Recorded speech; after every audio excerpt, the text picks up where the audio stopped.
नमस्कार दोस्तों, मेरा नाम है सुमित और आप देख रहे हैं मेरा YouTube चैनल डिजिटल मदद। मैं आपका मेरे इस चैनल पे स्वागत करता हूं। दोस्तों, आज मैं एक बहुत ही जरूरी इंपॉर्टेंट एक वीडियो लेकर आया हूं। हमारे बहुत से व्यूवर्स का कमेंट था, हमसे बहुत सारे सवाल किए थे कि CSP पॉइंट कैसे स्टार्ट किया जाए, किसी भी बैंक का जो मिनी ब्रांच होता है वो हमारे एरिया में कैसे स्टार्ट किया जाए। तो उसके रिलेटेड मैंने यहाँ पे एक वीडियो बनाने का सोचा था, तो आज मैं उसके बारे में ही यहाँ पे पूरा डिटेल में जानकारी देने वाला हूँ। तो आप मेरे इस वीडियो को अंत तक देखते रहिए। तो चलिए वीडियो को शुरू करते हैं।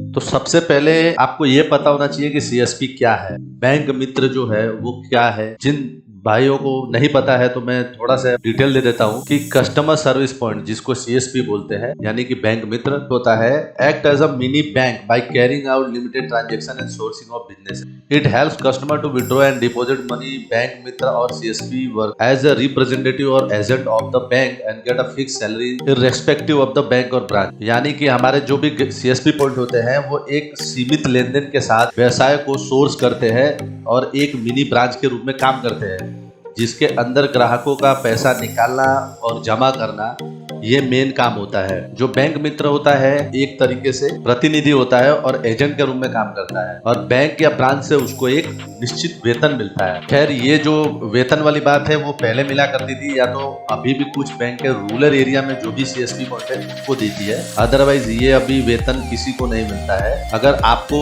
या हमारे किसी भी CSP भाई को जो अभी काम कर रहे हैं उनको अगर ये वेतन मिल रहा हो तो मुझे कमेंट करके बताएं। अदरवाइज तो आपको कमीशन पे ही वर्क करना पड़ता है। होप कि आपको पता चल गया होगा कि CSP का मतलब क्या होता है। चलिए फिर उसके बाद आगे बढ़ते हैं। तो जो बैंक मित्र होता है, जो CSP बनता है, उसका वर्क प्रोफाइल क्या होता है, यानी उसका फीचर क्या होता है। जो भी CSP आपके एरिया में आप देखते होंगे वो काम करते हैं, उनका वर्क प्रोफाइल कैसा होता है। उसमें सबसे पहला आता है सेविंग अकाउंट। जिस बैंक का CSP होगा वो CSP उस बैंक में सेविंग अकाउंट खोल सकता है। किसी भी कस्टमर का किसी भी बैंक में मनी ट्रांसफर कर सकता है, इंटर बैंक हो या इंट्रा बैंक। फिर cash deposit, cash withdraw, ATM से विड्रॉ, आधार कार्ड से विड्रॉ करना, मोबाइल लिंक करना। बैंक अकाउंट में मोबाइल ना हो वो लिंक करते हैं। आधार कार्ड को सीडिंग करना होता है। RD अकाउंट खुलता है, FD अकाउंट भी करते हैं। फिर अटल पेंशन स्कीम आती है जिसमें आपको 60 साल के बाद पेंशन मिलती है। जो भी इनके लाभार्थी होंगे उनको 60 साल के बाद पेंशन मिलना शुरू हो जाता है। फिर इंश्योरेंस होती है और एक होता है STDR, जो कि स्पेशल टर्म डिपॉजिट रिटर्न होता है। इस 13 प्रकार के तमाम काम है जो वो एक CSP अपने दुकान से, अपने ऑफिस से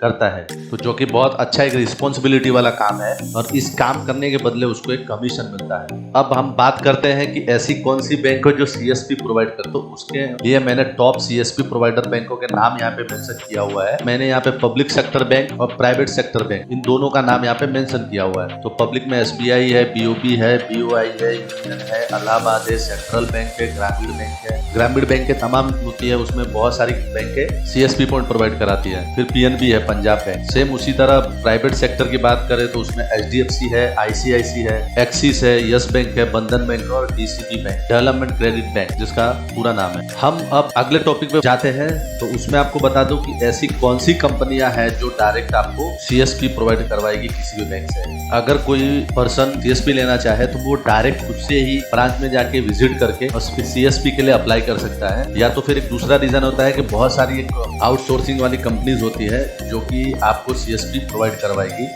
और उसके बदले आपसे वो कुछ चार्ज लेती है।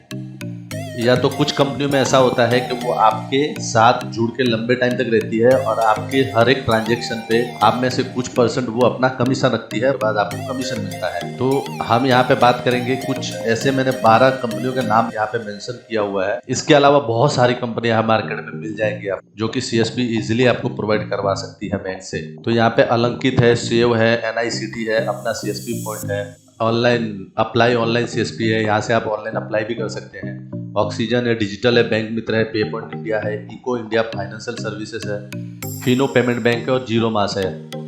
और इसके अलावा बहुत सारी कंपनियां हैं जो कि आप ऑनलाइन सर्च करेंगे तो आपको मिल जाएंगी। इसमें से आपको बता दूं कि कुछ कंपनियां कैश की डिमांड करती है और कुछ कंपनियां आपसे सिर्फ आपके ट्रांजैक्शन पे कमीशन पे काम करेगी। यानी कि आप पूरे मंथ में जो भी ट्रांजैक्शन करते हैं, जितना भी आपका कमीशन बनता है, उसमें से ये कंपनियां अपना कमीशन लेके फिर आपको क्रेडिट देगी बाकी का कमीशन। चलिए अब अगला पॉइंट डिस्कस करते हैं कि आपको CSP पॉइंट चालू करने के लिए सिस्टम की जरूरत पड़ती है। तो उसमें सिस्टम में क्या क्या आपके पास मेन होना चाहिए। तो सबसे पहले तो एक आपका ऑफिस होना चाहिए या कोई भी दुकान होनी चाहिए जो रेंटेड हो या खुद की हो, कोई प्रॉब्लम नहीं है। रेंटेड हो तो रेंट एग्रीमेंट होना चाहिए, खुद का हो तो लाइट बिल होगा। एक लैपटॉप या डेस्कटॉप होना चाहिए। तीसरा मोरफो डिवाइस, एक मंत्रा डिवाइस आता है जो बायोमेट्रिक के लिए यूज किया जाता है। अगर आपके पास ना हो तो आप उसे ऑनलाइन स्टोर से खरीद सकते हैं, जो कि लगभग 2 से 2,500 रुपए में इजीली मिल जाएगा। फिर एक कलर प्रिंटर या ब्लैक एंड व्हाइट प्रिंटर होना चाहिए जिसमें आप एप्सन, HP, ब्रदर कंपनी का खरीद सकते हैं। आपकी ऑफिस या दुकान पे इंटरनेट, ब्रॉडबैंड या वाईफाई का कनेक्शन होना चाहिए जिससे आप ऑनलाइन ट्रांजैक्शन कर सकते हैं। और अगर पॉसिबल हो तो आप अपने सेंटर पे CCTV कैमरा भी लगवा सकते हैं। ये कंपलसरी नहीं है, सेफ्टी के पर्पज से आप CCTV कैमरा इंस्टॉल करवा सकते हैं, अदरवाइज चलेगा। नेक्स्ट अगर बात करें तो आपका ये सब कुछ करने का जो कॉस्ट आपको अप्रोक्स आएगा वो आएगा 60,000 से लेकर 65,000 रुपए, जिसपे मैंने यहाँ पे बाइफरकेट किया हुआ है। लैपटॉप अगर लेने जाते हैं तो आपको 35,000 का, प्रिंटर 11,000 का अराउंड, फर्नीचर लेते हैं तो 10,000 का कॉस्ट बैठेगा। मोरफो डिवाइस 2,200 रुपए का आता है। इंटरनेट का मंथली एक्सपेंस आपका 300 का आएगा। तो ऐसे देखने जाए तो आपका 60 से 65,000 रुपए आपका कॉस्ट है ये। और ये बिजनेस स्टार्ट करते हैं तो आप इनिशियली स्टार्टिंग पे 10 से 15,000 आप अच्छे ढंग से काम करते हैं फुल टाइम तो 10 से 12,000 15,000 रुपए तक आप कमीशन अर्न कर सकते हैं। ठीक है दोस्तों, आपको यहाँ तक का वीडियो समझ में आया होगा। तो चलिए मैं अगले टॉपिक पे चलता हूँ। जो बैंक मित्र है यानी CSP रजिस्ट्रेशन का प्रोसेस क्या है ऑफलाइन के लिए वो समझेंगे और उसके लिए क्या प्रूफ चाहिए वो भी देख लेते हैं। सबसे पहले जो अप्लीकेंट होता है कि एज मिनिमम 18 साल होनी चाहिए, उसका 2 फोटोग्राफ्स चाहिए, उसका प्रूफ ऑफ ID और प्रूफ ऑफ एड्रेस चाहिए जिसमें Aadhaar, election, passport, driving licence, saving account होना चाहिए और उस बैंक का cancel cheque, higher education qualification चाहिए जिसमें उसका मिनिमम 12 पास होना चाहिए। आप यहाँ पे ध्यान रखें कि 12वीं पास नहीं है तो आप CSP के लिए एलिजिबल नहीं है, कम से कम आपको 12th पास होना चाहिए। फिर एक होता है IIBF certification, Indian institute of banking and finance का एक सर्टिफिकेट होता है जो कि बैंकिंग काम करने वाले लोगों को ये एग्जाम पास करनी पड़ती है। तो इसके बारे में अगर डिटेल आपको ना पता हो तो मुझे कमेंट बताएं, मैं IIBF एग्जाम का कैसे क्लियर करेंगे, क्या होता है उसके बारे में डिटेल में आपको वीडियो बना दूंगा। पर आपको बैंकिंग काम करने के लिए सबसे पहले आपको IIBF सर्टिफिकेशन एग्जाम पास होना जरूरी है। 7वां पैन कार्ड होना चाहिए और अगर पहले से आपके पास कोई CSP है, अगर आप कोई दूसरे बैंक का CSP चला रहे हैं तो आपके पास NOC होना चाहिए। एग्जाम्पल के लिए अगर आपके पास SBI का CSP है और आप बैंक ऑफ बड़ौदा का स्टार्ट करना चाहते हैं एक ही सेंटर पे, तो जनरली क्या होता है कि आपको CSP नहीं दिया जाता है क्योंकि एक पर्सन 2 CSP नहीं चला सकता है एक ही नाम पे। फिर भी कोई कंपनियां, कोई बैंक आपको CSP देती है तो उसके लिए आपको NOC मांगती है कि आप पहले NOC लेकर आइए आपके एग्जिस्टिंग कंपनी से या बैंक से, कि उनको कोई आपत्ति नहीं है आप दूसरा CSP चलाएंगे उसके लिए। तो ये किसी केस में NOC की जरूरत पड़ती है। ऑफिस का जो लाइट बिल है, का रेंट एग्रीमेंट वो, और सबसे इम्पोर्टेंट थिंग है वो है पुलिस वेरिफिकेशन। आपके पिछले 3 महीने के अंदर का पुलिस वेरिफिकेशन होना अनिवार्य है। पुलिस वेरिफिकेशन नहीं होगा उस केस में आपको CSP नहीं मिलेगा। और अगर आप ऑनलाइन अप्लाई करते हैं तो सब यही डॉक्यूमेंट आपकी जरूरत पड़ेगी, इसको स्कैन करके और अपलोड कर देना है।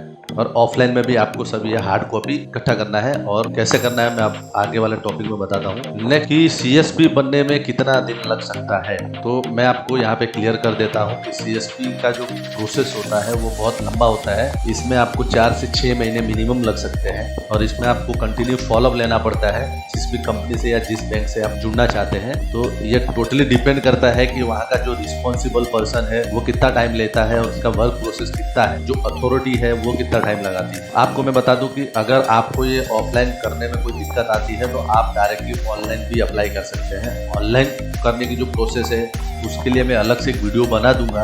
आप मुझे कमेंट करके बताएं कि आपको किस बैंक का चाहिए, तो मैं उसके लिए एक अलग से वीडियो बना दूंगा। ये सारा आपको जो डॉक्यूमेंट है वो सब इकट्ठा करने के बाद अब मैं आपको बताता हूँ उसको क्या करना है। यहाँ पे एक मैंने पूरा चार्ट बनाया हुआ है कि सबसे पहले आपको सारा डॉक्यूमेंट इकट्ठा करके आपको जिस कंपनी से जुड़ना है उस कंपनी के कॉन्टेक्ट पर्सन से मिलकर उसको आप हैंड ओवर करेंगे। ये पूरा एक प्रोसेस है, पूरा एक प्रोसेस चार्ट है कैसे कैसे होता है। उसके बाद वो कंपनी क्या करेगी कि उस डॉक्यूमेंट को लेकर आपके जो नजदीक का ब्रांच हो, यहाँ पे मैं आपको बता दूं कि सीएसपी पॉइंट आपके नजदीक के 5 किलोमीटर से दूर होना चाहिए। किसी किसी बैंकों में ऐसा होता है कि अगर एसबीआई की बात करें तो वो 1-1.5 किलोमीटर 3 किलोमीटर के अंदर का भी सीएसपी पॉइंट आपको दे सकते हैं। बैंक ऑफ बड़ौदा में बात करें तो 5 किलोमीटर तक होना चाहिए। ऐसी सब क्राइटेरिया होती है, वो आपको पहले ही कंपनी का पर्सन समझा देगा।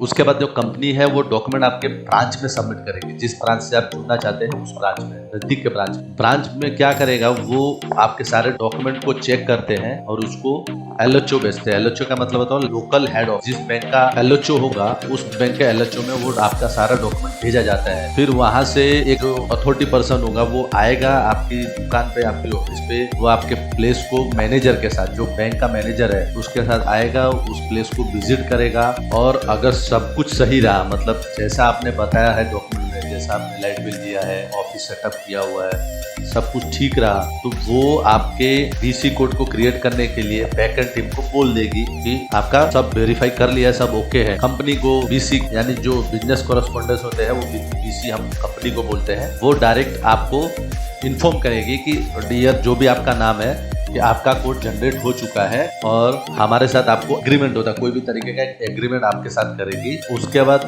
वो एग्रीमेंट करने के बाद आप सीएसपी पॉइंट स्टार्ट कर सकते हैं। आपका कोड आ जाता है, आपको एक पोर्टल पे एक्सेस मिलेगा, उस पोर्टल में लॉगिन करके पासवर्ड आपको मिलता है, पासवर्ड आईडी यूज करके आप लॉगिन कर सकते हैं। मैं आपको बता दूं कि जो भी आप सीएसपी पॉइंट स्टार्ट करते हैं उसमें आपको स्टार्टिंग में कस्टमर बेस उतना नहीं मिलेगा। इसमें बैंक से सपोर्ट आपको चाहिए, बैंक में जाकर आपको बोलना पड़ेगा मैनेजर को या तो जो भी स्टाफ को कि आपका सीएसपी पॉइंट स्टार्ट हो चुका है, अब वहां पे आपको कस्टमर चाहिए तो मेरे यहाँ पे आप कस्टमर को ट्रांसफर कीजिए। जो भी कस्टमर आते हैं, छोटे मोटे जो भी ट्रांजेक्शन होते हैं वो आपके यहाँ से करें। तो इस तरह से आपके यहाँ पे कस्टमर का रस होगा और ये सब में कम से कम आपको 6 महीने या 1 साल तक वेट करना पड़ सकता है।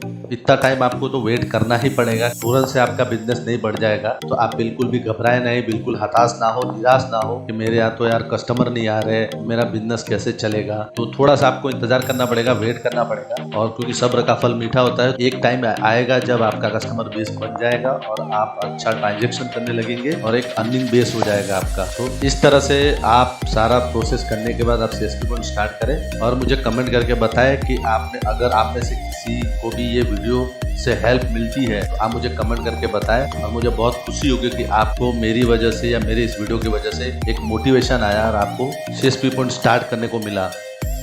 तो आप मुझे जरूर से बताएं और वीडियो अगर अच्छी लगी हो तो वीडियो को लाइक कर दे, शेयर कर दे, और चैनल पे नए हैं तो चैनल को जरूर से सब्सक्राइब करें। तो चलिए मैं मिलता हूँ मेरे नेक्स्ट वीडियो के टॉपिक के साथ, किसी ऐसे ही कुछ नए, कुछ अच्छे, आपके ही, आप में से ही जिस किसी का भी कुछ भी डिमांड हो तो आप मेरे से कमेंट्स में बताएं, मैं उस पर जरूर वीडियो बनाऊंगा।